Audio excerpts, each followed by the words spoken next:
নমস্কার, ৫টার ৫ মিনিটে নিয়ে আমি অতনু রয়েছি আপনাদের সঙ্গে। এবং বিধানসভায় সর্বদলীয় বৈঠকের ডাক দেওয়া হয়েছে। সর্বদলীয় বৈঠক মানে সব রাজনৈতিক দলের প্রতিনিধিরা, তারা বিধানসভায় যারা প্রতিনিধিত্ব করছেন তারা এই বৈঠকে থাকবেন। সেখানে ঋতব্রতদের ডাকা হয়েছে। ঋতব্রতদের মানে হচ্ছে যারা বেসুরো, তাদের সেখানে ডাকা হয়েছে। এর অর্থ কি?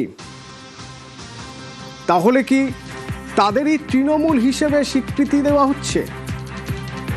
মমতার তৃণমূলের বিধায়করা, তাদের তো ডাকা হয়নি।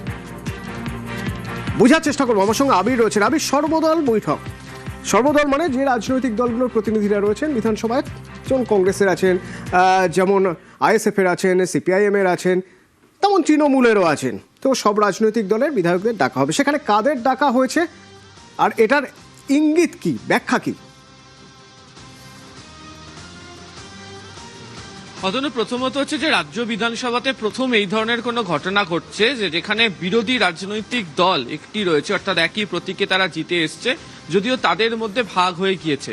এবং একটি দলের পক্ষে তাদের যারা নেতা, যিনি এই মুহূর্তে বিরোধী দলনেতা হয়েছেন, তাকে তার দলের বাকিরা যারা অন্য পক্ষে রয়েছেন তারা বলছেন যে দল থেকে বহিষ্কার করে দেওয়া হয়েছে, আদালতে মামলা চলছে, তারপরেও তিনি কি করে বিরোধী দলনেতা থাকতে পারেন, সেই প্রশ্ন তার দিকে তারা ছুড়ে দিচ্ছেন।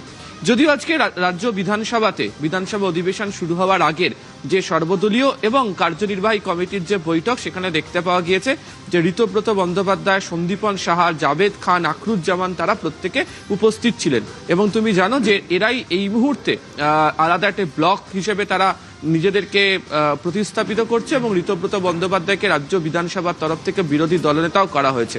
এবং বাকি যে তিনজনের নাম বললাম তাদেরকেও আলাদা আলাদা করে দায়িত্ব দেওয়া হয়েছে।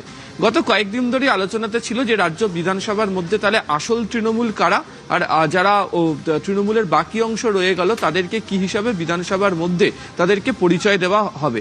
আজকে যখন বিধানসভার অভ্যন্তরে বিধানসভা অধিবেশন শুরু হবার আগে যখন এই সর্বদলীয় বৈঠক বা কার্যনির্বাহী কমিটির বৈঠক হয়েছে, সেখানে যখন ঋতব্রত বন্দ্যোপাধ্যায়, সন্দীপন সাহা, আখরুজ্জামান, জাভেদ খানের মতো নেতারা ডাক পেয়েছেন, তাতে ধরে নেওয়াই হচ্ছে যে এরাই আগামী দিনে আসল তৃণমূল হিসেবে বিধানসভার অভ্যন্তরে থাকবেন।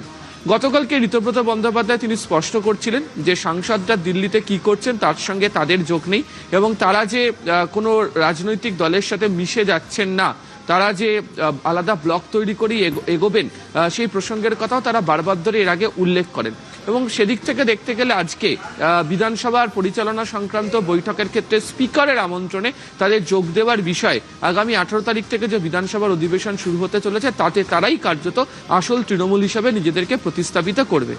দ্বিতীয়ত অতনু, এটা দেখার সেটা হচ্ছে যে আজকেও কিছুক্ষণ আগে আদি তৃণমূলের যারা রয়েছেন তারা বলছিলেন যেহেতু এই বিষয় নিয়ে আদালতে মামলা চলছে, স্পিকার চাইলে দুপক্ষকে ডাকতে পারতেন বিধানসভা পরিচালনা সংক্রান্ত বৈঠকের ক্ষেত্রে, কেন সেখানে ডাকা হলো না, তা নিয়ে তারা ইতিমধ্যে প্রশ্ন তুলছেন এবং বিভিন্ন নিয়মের কথা বলছেন।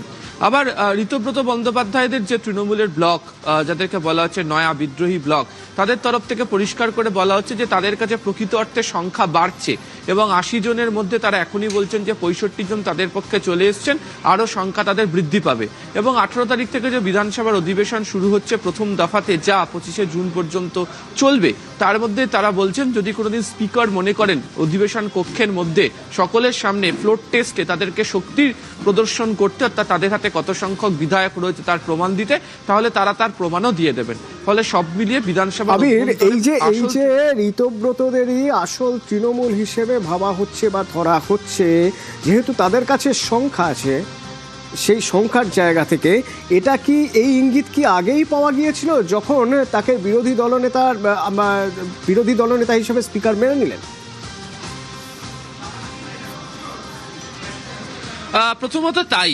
তখন তুমি জানো যে যেদিনকে সকালবেলা বিধায়করা একে একে এসে উপস্থিত হলেন, বৈঠক হলো, সেই বৈঠকের মধ্যখানে আমরা দেখেছিলাম বেশ কিছু বিধায়ক তারা নবান্ন সভাগারে প্রশাসনিক বৈঠকে যোগ দিতে গিয়েছিলেন, তারা ফিরে আসলেন এবং তারপরে দেখতে পাওয়া গেল যে বিধানসভা সচিবালয়ের তরফ থেকে, তিনি প্রধান সচিব, তার তরফ থেকে বিরোধী দলনেতার ঘর খুলে দিয়ে ঋতব্রত বন্দ্যোপাধ্যায়কে বিরোধী দলনেতার চেয়ারে বসানো হলো।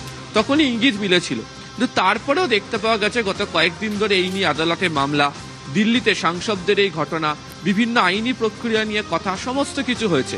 কিন্তু এই সমস্ত কিছু আলাপ আলোচনা কথাবার্তা আইনি লড়াইয়ের মধ্যখানে যেভাবে আজকেও তাদেরকে বিধানসভার অধ্যক্ষের তরফ থেকে বৈঠকে আমন্ত্রণ জানানো হয় এবং তাদেরকেই বিরোধী দল হিসাবে তাদের নেতা হিসাবে ডেকে তাদের সাথে বৈঠক করা হয়, ফলে সে অর্থে ধরে নিতেই হবে হচ্ছে তাদেরকেই আসল তৃণমূল হিসাবে রাজ্য বিধানসভার তরফ থেকে স্বীকৃতি দেওয়া হচ্ছে। কিন্তু যেহেতু আদালতে মামলা চলছে, সেই মামলার গতি প্রকৃতি কি হয় সেটা অবশ্যই নজরে।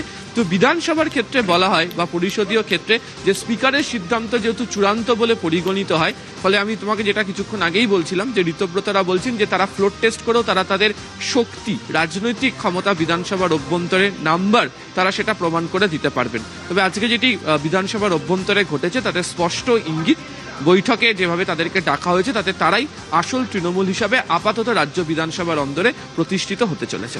অতনু।